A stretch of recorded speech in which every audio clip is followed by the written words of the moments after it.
I know a lot of people that are going through a lot of transitions. And whether this is in school or relationships or careers or housing or all kinds of different things, you are moving from a place that you have been to a place that you are going. And when I say that, I say to a place you are going because you haven't arrived there yet. You're not quite there. And one of the hardest things about moving from here to there, and I know that everybody is going through this because we're always, all of us are always on a journey from here to there. Everything. It's always something you can say, I don't know where I'm going yet in this area of life, but I know that it's over here. And so you've left this place that you were at. You're not quite sure what there looks like yet. You have sort of an idea, and you find yourself in this place of the land between. You're in the middle. You're caught in that middle place. And what happens is it's easy for us to do a couple things in between the here to there. The first thing that we can do is we can get so focused on the there and thinking about the there that we forget where we are at all. We stop learning in these moments. In these moments, we stop realizing the gift of the people around us. We stop realizing the blessings that we have in our lives at these moments. We just stop living. We stop being. We stop recognizing the goodness of the moment that we find ourselves in because we're so focused on where we're trying to get to. And sometimes what we can do is we can also be the kind of people who we only look back to where we were. And then we start to make the here that we came from, we lift it up into something that it probably shouldn't be. We start to think about how great it was back then. Oh, those were the good old days. I wish I could go back to that. Why can't I just go back to those moments? We take rose-colored glasses and we start to think about the here as this wonderful, amazing thing that probably never actually existed. But we're so uncomfortable in the in-between that we take our time and we begin to use our time to only think about where we were. Now, the best place to be, the place that we really need to be, is in this middle place. Where we say, I recognize that I've left it here. I recognize that I'm no longer there anymore. And I'm going to a new there. I have left here, I'm going to there. I know that I'm in this in-between. And when I know that I'm in the in-between, there's some amazing things that can begin to happen for us. In that land between, we can learn. We can grow. We become the people, and this is such a critical part of this.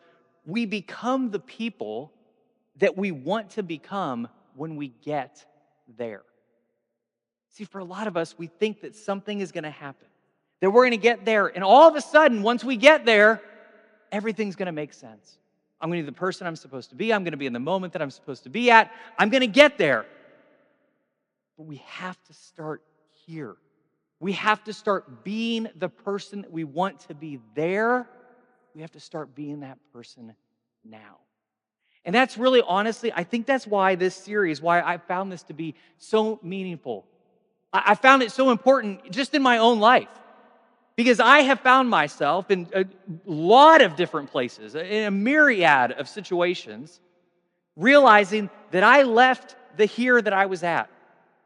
And I'm not there where I think I want to be or where I think I'm supposed to be or where I wish life was. I'm here in the middle. And what I found about myself was that I stopped living. I stopped being. I stopped learning and becoming. And I've said, I've got to pause. I've got to figure out a way to recognize that I need to really take advantage of being in this in-between. Now, the way we did this isn't just by talking about it. We decided that we needed to look at a story from Scripture of people who experienced this as well, because that's the wonderful thing about the Bible. The wonderful thing about the Bible is not that it tells us exactly what to do. The wonderful thing about the Bible is not that it's always black and white. It's usually pretty gray. The Bible is not always perfect, but what the Bible does is it tells these stories of these people who have had some of the same experiences that we've had. And what they're trying to do is they're trying to understand their experiences as it relates to their understanding of who they are, their relationship to other people around them, in this idea of what does that mean in the grand scheme of things, in this reality that is beyond who I am. And we might call that the divine realm or the spiritual or this bigger understanding of the world. How does all of that fit together? And that's what they're trying to do. They do it through story. They do it through talking about these different experiences that people had. And so one of the stories that we've looked at is a story that they talk about of a people, an enslaved people in Egypt, who were in this here moment of being enslaved in Egypt, and then were released into a new life, a promised life that was there somewhere ahead. All they knew is it would be beautiful, it would be wonderful, it would be amazing when they get there. But they don't get there very fast. We know that what should have taken not really that long at all, less than a generation to arrive, less than a generation, even less than that. Within a year, they should have arrived that they're there. What do? They wander for 40 years. 40 years caught in the in-between between here and there. Now, I know for a lot of us, so many of us are in this in-between place. And I don't want to make light of it because it is a big deal. But for so many of us, we're sitting here in this middle and we're like, God, I can't do this any longer. How much longer do I have to wait? I am waiting I want you to imagine 40 years of waiting in the in-between, waiting to get to there. For some people, that meant that they never even got where they were going. For some people, it meant that everybody else got there and they never got there. But what they had to do is they had to say, but I'm not going to let it ruin where I am. I'm not going to get so focused on this idea that I'm in this in-between that I'm not going to take advantage of the moment that I find myself in. So what the story tells us is that all of a sudden, they use this opportunity to begin to learn, to begin to grow, to begin to assess who they are, who God is, what they're trying to become as a people. And so we started this journey with them, and we found ourselves in this exact same place. So last week, and if you go back, you'll be able to listen to it, we found the Israelites again in the middle of this journey. They had come to this place called Mount Sinai, and at the base of this mountain, they learned this incredibly valuable lesson that is so valuable for us too. That it is on the journey from here to there that we decide who we are and who we will become. Now, for the Israelites, this journey, this kind of moment that they were in, it was all about God looking at them and saying, this is who you were back here. This is how you defined yourself, how you understood yourself, who you thought that you were, and who everybody else told you that you were. And then he looks at them and he says, no, I'm going to provide you a different identity. He said he provides them this identity as and this is so critical, as a valued people. A valued people with purpose and calling. And I think this is so huge. The reason I think this is so big is because I think for so many of us, this is critical for our formation in this moment. Because we know who we are when we're here. And we have an idea of who we are and our purpose and our calling. Why am I on this earth? And what am I doing? And what is my value in life? And then when we leave that here, whatever that looks like, we leave that here and we get in the middle, we start to say, well, who am I? Do I even matter? Well, if I got there, I would matter. I would have purpose. I would have meaning because there gives me something. We don't like the tension of the in-between. We don't like the tension of the unknowing and looking at that and saying, I don't know what that looks like, but if I got there, it would all be okay. For so many of us, I think we need to be reminded, we have value, that you matter right here in this moment, whatever that moment is. You have purpose and you have calling right now. To connect to that, I said that we found that the same is true of us, that if we live as followers of Jesus, we have a new vocation, a new meaning for our lives. When we say, whatever that looks like when you say, I'm going to be a kind of person who wants to live like Jesus in this world, When you say, I want to love like Jesus, and I want to live like Jesus, and I want to have grace like Jesus, and I want to have compassion like Jesus, and I want to care like Jesus, you can't wait to get there to be like Jesus. Your purpose and your calling is here to be like Jesus. The world will never change. The world will never change if people say, well, I'll just wait until I'm over there to be like Jesus. The world changes when I decide to be like Jesus today.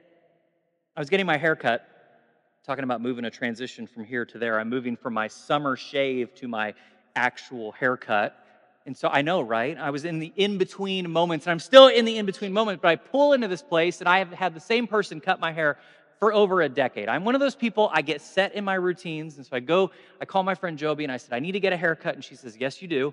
And so I go in, and I go to see her, and I pull into her salon. Now, I have followed her like 4 different places, okay? I also was the one, I did her wedding. So every time she talks about her husband and her kids, I'm like, oh, it's so cool. I get to be a part of your life. Like, this is like, it's just super cool. And we catch up with each other. She's also the one, I can't believe I get to talk about my cat again. She's also the one, she's where I got Chopper. So he has a brother named Waffles. Chopper was actually Pancake. And I said, we can't call him Pancake. So I asked her, I'm like, how's Waffles doing? Is he doing great? And she's like, he's so mean. She said, we walk down the stairs and he just like takes swipes at us. And the only thing he wants is food. And he's an outdoor cat and he comes inside just when he's hungry. And I looked at Jill and I was like, those 2 brothers live completely different lives.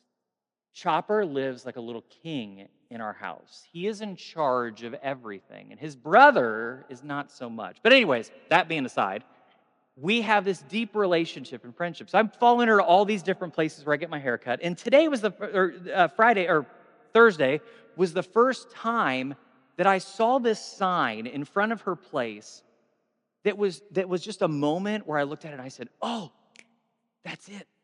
That sign, those words right there, that's exactly what I've been talking about for the last month. And this is exactly what it says, just in bold letters. It says, one day or day one, you decide. One day or day one. And every time that I had seen that sign, it had never made any kind of impression on me. I had seen it, but I hadn't really seen it. Does that make sense? I saw it, and I saw the words, and I always thought, what a weird sign. What a weird statement. And I always thought, that's just kind of strange. And I thought, why is this sitting outside of this place? And I started looking at it, and I realized, man, somebody who put that up, whoever put that sign there, understands something so critical about life. That we can say, one day I'll get there. One day I'll be that kind of person. One day I'll do those things. One day it's going to happen. One day I'll get there. Or it can be day one. And this can be the first day of living like I'm already there. And it's up for us to decide, and that's exactly where the Israelites found themselves. They were standing at the base of the mountain, in the middle of here to there, with this brand new identity that God had given them. But the question then begins, well, what does that look like in practice? Oh, so you have a new identity. This is who you're going to be. He doesn't wait until they get there to give them the identity. It doesn't happen when they walk into their new land that all of a sudden they become these people. He says, you're already these people today. You don't have to wait until you get there. He says, now is the moment. And then they say, but what does that look like in practice? What does it mean to live out that new identity? And it's those questions that bring us to one of the most well-known parts of the Bible, often called the Ten Commandments. Now, I'm using the phrase often called the Ten Commandments on purpose, because the Ten Commandments are actually never called the Ten Commandments in the Hebrew text at all. And I think that's important because I think what we end up doing is we sort of make these like the rules or the commands or the things we have to do or this kind of, but that was never what they were called at all. The way that they're described typically in the Jewish world is that these are the 10 words. And the reason this matters is because these words weren't things that these people were commanded to do. These 10 words were words that were spoken over them about how they should live. And I think this is so cool because I think we can see something here about how we want to be as people. I- There's something that happens when people speak over you about the kind of person you are. And tell you, I see this in your life, and I see this in who you can be, and I see how you could, I can see that. And that's what he's doing here. He's taking the identity and he's beginning to speak it over them in these words. And this is so critical because, as I said, the people, before they ever stepped into the place they were going, they would live out who they were supposed to be. And that's what these words do for them. He says, look, before you even get there, before you even walk into that place, I want to speak over you how you're going to live out this identity and the kind of people that you are going to be and how that's going to be so critical to your purpose and your calling. That's why these words, this section of their story, it doesn't jump, and this is so cool, it doesn't jump right into expectations. It doesn't just go, okay, so here are these 10 commandments and here are the things you have to do. It doesn't. It starts with a reminder. And listen to this. This is so cool. Then God spoke all these words. So this is where our Jewish brothers and sisters talk about the 10 words because God spoke these words. The word isn't then God spoke all these commandments. No, God spoke all these words to them. He said, I am the Lord your God, who brought you out of the land of Egypt. Now, I want you to look at that, and I want you to see what comes first here, because this is so huge. Before there's a single expectation given, there is a reminder what had already taken place. And this isn't like some sort of mistake of out of the order reading. There's a reason that he does this. So what he does is he says, look, I am the God that you find yourself in contact with, the God who's giving you purpose and calling and meaning. He says, I'm that God right here in this moment who brought you from here into this moment so you could get there. He says, I am the God of your purpose and I am the God of your calling. I am the God who did these things for you. Now, this doesn't come out of nowhere. This is actually scholars who study ancient Near Eastern treaty documents have pointed out that this is actually a pattern. This is one of those cool places where if we step back from the text, we realize that these writers are taking from the world around them. Now remember, I always talk about this because I think it's so critical. I always say that the ancient people breathed the ancient air of their neighbors. So when we look into the text, we are seeing the influence of the ancient world around people, but we're also seeing something incredible, which is that oftentimes these storytellers would take these common understandings about how things were, and they would utilize those ideas, and then they would flip them. They would just flip them on their head, and they would say, see, this is the way that everything around you works, but they would say, but this is how you are going to operate. This is how you're going to think about your relationship with other people. This is how you're going to think about your relationship with the divine. This is what it's going to look like to live as this kind of people. So the people at first, as soon as they read this or as soon as they hear somebody saying this, then God spoke all these words. I am the Lord your God who brought you out of the land of Egypt. Everybody goes, oh, we've heard this before. This is what a king does. The king gets before the people that they just conquered and they say, all right, now I've come in and I've done all these things for you and this is what you're going to do for me and this is what it's going to look like. They say, yeah, that's what's happening here. But then it's going to switch and it's going to change and something different is going to take place. This is a reminder for these people of a ruling party, what they had done before they ever list out the obligations. So this isn't some kind of strange thing. This is just common diplomatic language in the ancient world. The ancient people understood this and they got what was taking place here, but then the script gets flipped. Now, in most versions of an arrangement like this, the point was this: you are the lesser party. So this is sort of like God standing up and saying, okay, I am God, you are not, don't mess up, don't mistake who's in charge here. this is how it's going to work. This was the expectation. A king would come into a village or a city and say, okay, now I took care of everything. You're fine. I'm in charge now. This is what it's going to look like, and this is how it's going to be. These are the expectations that I have for you. This was just sort of the way things went. And so what usually came after the prologue of these arrangements was demands of obedience based on power. But these 10 words do something different. And this is why, again, I think it's so critical not to see these as commandments, because all that does is put them right back in the place that they're not supposed to be in. That's not the author's intent, is not to think of them that way. What he is saying is that these words that he's giving them are a response to liberation, as a lived out picture of the identity that they had been given. Now, this is where this gets hard for us to understand, but we have to look at the entire big picture context. Here are these enslaved people, and they have spent their entire lives living under the demands of Pharaoh. They have been told that this is what you do, and this is what power looks like. This is what happens when somebody is in charge. This is what they're supposed to do as a result. This is what it looks like. This is why they become, they're just dispensable. They're just used, all of these things. He says, but that's not who you're going to be. He gave them purpose, remember? He said, your job is to tell this world about who I am. He said, I'm giving you a responsibility to go out into this world and share love with them, to extend my goodness to this world, to tell the story of who I am. He says, you have a purpose and you have a meaning, you have a reason. So he's already telling them, you have value that you didn't have out here.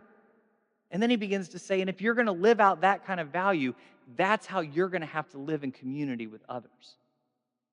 That you are going to now begin to practice living a different kind of way. See, if you're going from an enslaved people that this is the only way that you understand how to be, and all of a sudden you walk through the gates into this new land, and all of a sudden you're expected to all of a sudden just behave in a completely different way, how is that going to work? You're just going to go back to what you knew, what you understood, where you were before. It's why this is so critical that we're talking about today. You can't go from here to there and expect to get there and not grow along the way and change in this moment. Because you won't be ready when you get there, and you'll just go back to the old patterns and the habits and the places that you were before. Something begins to change, and this is what's amazing about this story. He says, now you've been given this identity, now you're going to be given the work of practice. And the practice is such a great word. Practice is, we talk about spiritual practices. We talk about these things that they're doing as practice because they are working out, learning, and understanding, and developing. And I love this because they don't get it all right. They mess up all the time. They don't get who they're supposed to be. Neither do we. We mess it up because we need to practice being these kind of people. Now, again, this is where a lot of people get the story backwards. The 10 Commandments are not a moral code that we have to walk through to receive God's grace or God's love. They're not even about how to be good people. They're about how to live out an identity as a people who have already been given an identity and a brand new identity. These commandments or these 10 words are about what it looks like to have the right kind of relationship with God and the right kind of relationship with each other so that they can be the kind of people that they're supposed to be. Now, this is why centuries later, Jesus, when asked, well, which one of these commandments is the most important? Which one actually matters? Which one is the one that we should actually do? And he gives a really odd answer. He says, how about both? The only way to truly live this life is to have the right kind of relationship with God and the right kind of relationship with each other that you're supposed to have. And here's how he says it. He said, love the Lord your God with all your heart, with all your soul, with all your mind. And those are the first set of commandments. He said, that's the greatest, the first commandment that you have. And everybody's like, all right, that sounds great. If we just love God, everything would be great. He says, no, there's a second that's like it. You shall love your neighbor as yourself. And he said, it's both. How's it both? How can they both be the most important commandment? Because the commandment is to love. The commandment is just simply to love. Jesus wasn't inventing something new. He was reminding everyone of something they already knew. Love God. Love others. Now, one way I think of this paraphrase, or think about this, is a paraphrase that was said by St. Augustine. I love this. This is a paraphrase of it. Love, then do whatever you want. I love that. I heard somebody say it the other day. They said, well, if you really take this whole faith thing, this whole Jesus thing, and you put it down into one sort of simple way to think about it, it would be this: love, and then do whatever you want. And there's people who go, Ryan, that's a terrible idea. Then people will do whatever they want. Well, right. But if they love and then do whatever they want, they'll always pick the right thing. See, everybody's like, well, but that's not, but I don't like that. That's not controlling enough. I know that's because you like to think about them as the 10 Commandments instead of the 10 words. That's the kind of person you are, right? But that's how people think. But think about this for a second. Just think about this. If your whole mindset was love, in this moment, in this situation, in this thing I'm doing, my responsibility is to love God and love others, and then I do what I'm going to do, and I do it in love, then I've done the right thing. Jesus says it's just not that complicated, guys. The commandments are simple. Love the Lord your God with all your heart, your soul, with all your mind. This is the greatest commandment. And second is like it. Love your neighbor as yourself. The idea is when we choose love, we will choose best. Now, I wanted to try to take this then, and I want to say, okay, so then how do we think about that in terms of these commandments?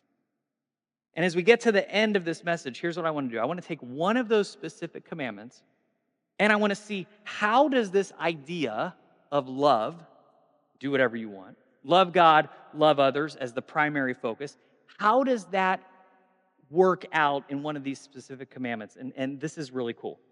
Because honestly, it's probably one of the statements that is easiest of the words that God gave, the easiest for us to ignore, okay?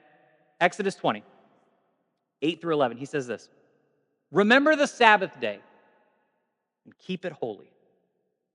6 days you shall labor and do all your work. But the seventh day is a Sabbath to the Lord your God. You shall not do any work. You, your son or your daughter, your male or female servants, your livestock, or the alien resident in your towns.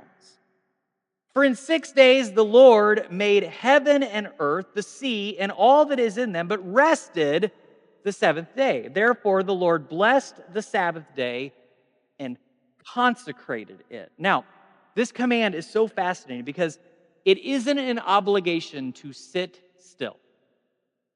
This is a reminder for these people of something that is so critical, that is so powerful, that if we would just get beyond the rule and understand the words, if we get beyond the idea that we're being told to do this thing and see that this isn't about obligation, it's about liberation, we would see something incredibly powerful here. This is a reminder to a people who tied all their previous worth to productivity.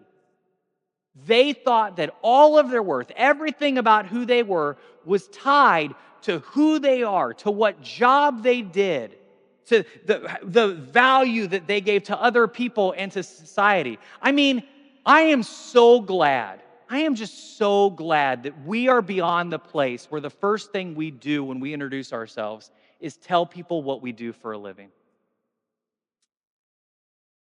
That is what we do. That's why I want to talk about this commandment, because it's exactly how we frame ourselves. We still frame ourselves by our worth in the here or the there. We don't think about who we are in the in-between. And that's what he's trying to get them to see. He's trying to give them a new practice so that they would learn how to live out who he wanted them to be. God is doing here, this is so incredible, is rather than tie all their previous worth to productivity, this is about honoring God by resting. I love this. Resting without guilt. and then extending that worth and dignity to everyone and everything around them. See, that's why it's so critical. All we hear is, remember the Sabbath and keep it holy. And we stop. And we think that's it, and we don't read the rest of the words. Could you imagine being these people, and all of a sudden God is sitting there, and he's like, all right, guys, well, here's what I want you to do. If you want to live out and be the kind of people I told you have to be, you're going to rest on this day because it is a holy day. I'm giving you a guilt-free time to just sit and rest and be. Because all you had here before was work and work and work, and that was all you were defined as by what you could do. And they're like, man, that sounds great. What an awesome idea. And he says, by the way, it's not just for you, but I want you to extend this to your sons and your daughters, your male and female servants, your livestock. I don't know how you do that. Cow, stop eating. Sit down, relax. The alien resident in your town, the people who immigrated, who became a part of their community. This was liberation for them too. What a novel idea. What a gift that this was. But here's the thing, though, it wasn't easy. This was a sacrifice. See, because remember, they're in the land between. One Sabbath day rest was one more day in the desert waiting to get there. Man, that should hit home. Because so many of us don't stop. We don't want to take that pause. We don't want to take a breath. But what he's saying is, if you're going to become the kind of person you need to be over here, it has to begin today. And I can't imagine these people, they look at God and they say, well, all these other commandments, yeah, I mean, they all make sense. They all sound really cool. But this one, this is a waste of my time. I want to get there. I don't want to do this right now. I've got things on my mind. I've got stuff I'm trying to take care of. I've got plans and ideas, and I can't wait. I just can't wait any longer. And we all turn into that little 4-year-old that's sitting in the back of the car that's like, oh, Mom, are we there yet? And we all get that same way, and that's exactly where they were. But this is, man, I struggle with this. One of my main work days is everyone else's day of rest. I said one of my main work days because I'm really cautious not to say my only day I work. I just want to get that out there. One of my main work days is everyone else's day of rest. But here's the thing, I'm always on call. Just this week, I had the weirdest week of my life. I went from planning an upcoming event, and then I got a text, and I was helping somebody through a crisis that I can't even begin to fathom walking through. And then as I was dealing with that, I went back to doing a different thing, and I was dealing with that thing, and all of a sudden I got a text from somebody else who was doing a crisis moment and needed some help, and somebody was like, man, just put the phone down and take a rest. And I said, I know, but I love it. I just want to help. And I want to be there for people, and I want to share Jesus with people, and I want to be able to do these things. I love what I do, but then I realized there's always one more person I need to talk to. There's always one more event that I need to plan. There's always one more sermon that I need to write.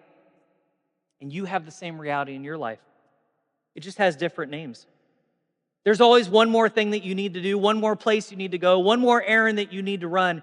But if you don't take the rest that you need, you'll simply never take it.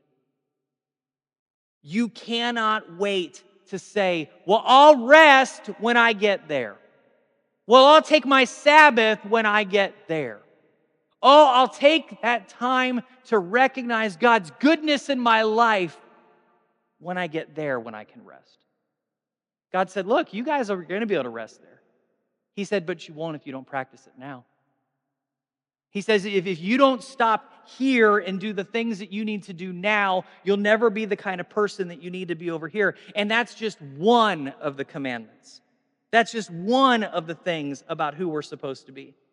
But this should be true about everything that we should be doing as the result of who we are here. I know a lot of people who say, well, I'll be generous after I start making more money. I'll take a Sabbath when I have more time. You know what? I'm going to start being kinder to my family when I'm just less stressed. I'll be less focused on accumulating stuff when I have all the stuff that I want. And it just doesn't work that way. There is always a new there you're waiting to get to. And there's never going to be enough time, enough money, enough patience. The sign was correct. One day or day one, you decide. One day or day one, you pick. One day I'll be generous. One day I'll rest. One day I'll be loving. One day I'll show people grace. One day I'll focus on being worthy of God's love.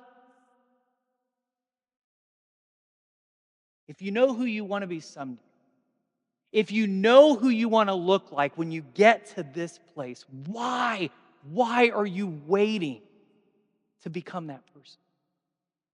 Why am I waiting to be who I want to be there, here, when God says now is the time?